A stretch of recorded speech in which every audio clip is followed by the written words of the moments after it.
You got a little cutting left to do on that fender up there. You can see where they got to cut it off to go around the frame. That's a little bit of a shame, and it's a little funny that oil bag rides so high. Yeah. That cutout is like 2 inches above that chain. And normally, when you do this build, it just rides right above the whole mess. Rides above the transmission. Yeah, they get a big ass battery in there though. I think they're in good shape with that. It looks like. But what they might want to do is move that with some spacers or something so it lies flat instead of at that angle. That's a nice piece of work on that jack shaft, though, guys. Boy. That really that's good. Pretty. That's a nice piece of work. Looks beefy, like it's going to really hold up well. Let's get the next one. Let's go to the next one. Yep, there it is, man.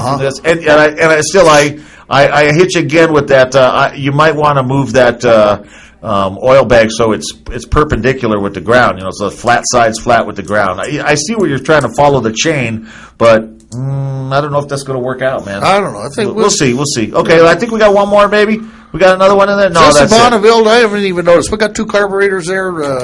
Yeah, I think we do. I think we got one on each side of that thing. Actually, we got that would make sense. You run it's just a 2-cylinder, so you're going to run one for each. Those are little bitty carburetors, man. Those are little animals. But you know what? That's a nice piece of work, boys. You keep at it. I want to know about the sheet metal, paint or chrome for that rear fender, and frame, powder coat, paint, chrome. What are you going to do with that? I want to know that. And if you're listening, brand name on that front end. Yeah, those are things we want to hear about. Just for the hell of it. I've been working away on the gasser in the garage. I gotta do my I gotta talk about some of the stuff that's going on there. Last night I took off that whole thing I did with the cherry bombs, that whole little drag bar weirdness and all that. Yeah. 4 bolts that dropped right off. Tuk tuk pump. Came right off. Came off as one piece, which was kind of interesting. It all held together. Yeah. And then I put my Samson pipes on it. And then I put my the braces, the mounts for the rear pipe. But of course, the issue that we have now is we got those pipes from Patriot. Those are the Patriot. We're going to get into those later. We're going to get into those big time later on this show. You just hang on, wait till you see what we got for you. But the deal there is that they are the ones for a dresser, the big ones. They're the 4-inch ones, and they have the hangers on the top. And of course, this make it work. Well, I'm thinking maybe we turn them sideways, or We'll make it work. I don't know. We'll make it work once we get it all in there. I love Trash's. I love his attitude about it. We'll get it on there. We'll make it work. Sure. That should be the attitude for this show. Man. We'll make it work. Now there was a show. Speaking of show, there was a show that we tried to go to, or we didn't make, or something. A fellow named James brought us back some pictures of. I've got these queued up. If you want to have a look at them, let's have a look at them. Let's have the. I'm sorry, Warren. Go ahead. This is from our buddy James. James actually joined the garage. He went into the garage. He set up his own little garage there. Put his picture up. Put a whole bunch of pictures up. Now I don't know exactly what shows this is from, but he took some Class A pictures. And let me read this stuff.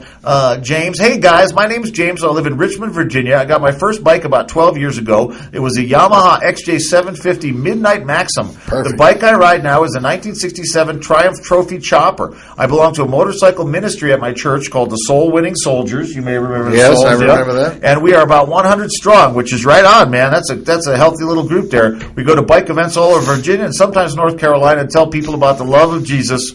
Good for you. We go on rides together throughout the year. So anyway, he sent me these great pictures of the show he went to. Let's cut to those pictures. Let's run those pictures, guys. Let's take a look at this, man. You got to love this. This is a knucklehead on a hardtail frame with a peanut tank. It's got an old Springer front end that doesn't look like a repop to me. What a great bike. Great pictures. You got the tape going on. Those are new pipes, obviously. A lot of new kind of new old school stuff on here, but I think the combination of new and old here really works for this bike. Yeah, Sportster tank. I'd like to get a better look at that sissy bar, but that looks like a nice piece of work too. Let's go to the next. Let's go to the next. We got some more shots in here. This is another one at the same show, and look at this.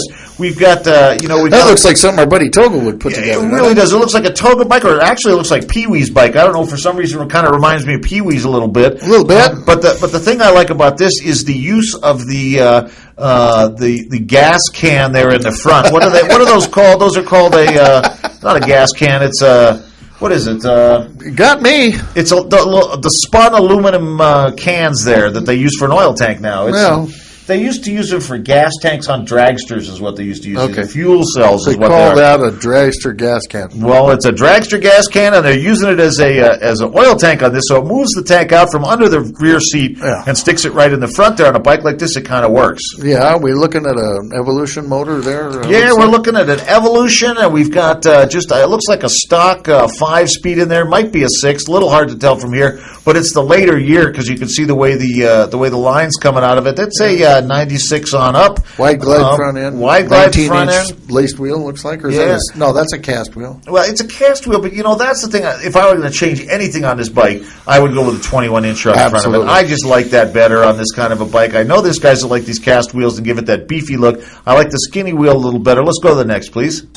All right, and another beautiful bike. Another knucklehead. We're starting to see those come back. Was there 2 pictures of this bike? No, this is. I think there's another shot of this. There might be. This is a completely different bike than the first knucklehead we looked at. I swear to God, I'm looking at an Ultima 6-speed in there, man. That's what they look like, and that's what I'm looking at in there. Hooked up to a knucklehead. That's a different bike. Let's go back one. Can we go back without having? I told him to do that. Oh, that's okay. Now look at that red little bobber tank on there. We got a gold sort of leaf painted frame, the little leather seat, and that sort of really skinny back end. Great piece of work. Once again, they went with the cast on the front, but in this time they put the 21 on there. Yeah, on a narrow glide. Old style narrow glide. Yeah, nice look. Nice look on this bike. Headlights sticking up there. Beautiful handlebar. The handlebars going up in the black. A nice touch. All in over. Just a sweet looking bike. Let's go to the next.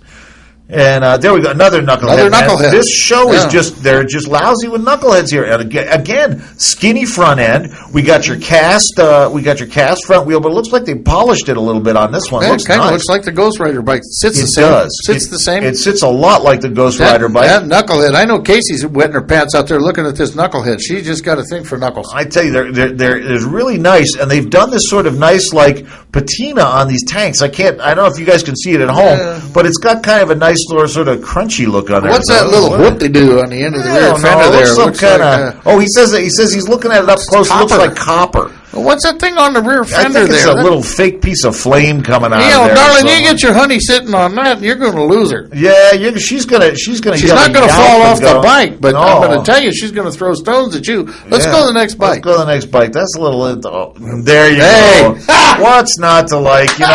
And the fact that perfect, I think we're looking at an Evo here. Yeah, we're definitely looking at an Evo. But the interesting thing is here. Maybe that's a shovel. No, it's an Evo. It's an Evo, but he's kept the old FX style oil tank on the back, which is very unusual. Yeah, to see that mated in with an Evo, man. Tank and King and Queen. See, this is right out of 1977. With an Evo motor. Check it out with the Invader wheels too, man. Oh yeah, really nice touch on that girder. Goddamn girder front end. I hate them things. I know you hate them, but they look good, man. That looks good on that bike, man. It really gives it a nice touch. Carburetor, best part of that. Next, let's go. Let's go. I ain't big on it. Whoa, yeah. Now this just blew my mind when I saw this. Little John would have to have there. You gotta go. This is put out. Obviously, it's the Monster bike. The guys who do that Monster energy drink stuff that our kids drink, and it makes them go all weird and wiggly. Jake drinks that stuff sometimes. It's like, geez, what is that motor? What they put in it? What the hell is it? It's a V8. It's a straight V8, and they put these sort of exhaust pipes that kind of go forward and then swish back or something. It's a weird piece of work. Next.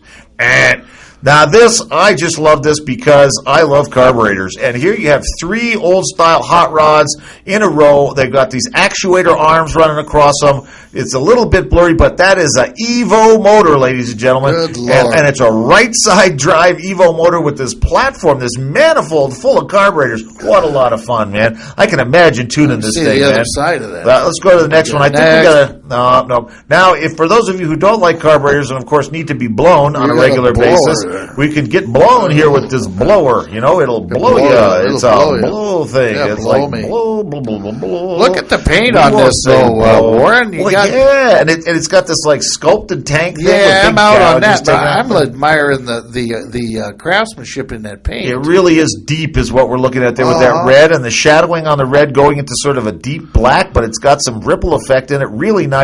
I like the blower, and it's a right-hand side bike too, which is pretty much unusual deal. I like those right-hand drive transmissions that have the brake hooked up right to the trans. I think that's an interesting touch. Sprockets. Next. Whatever. Next. And, of course,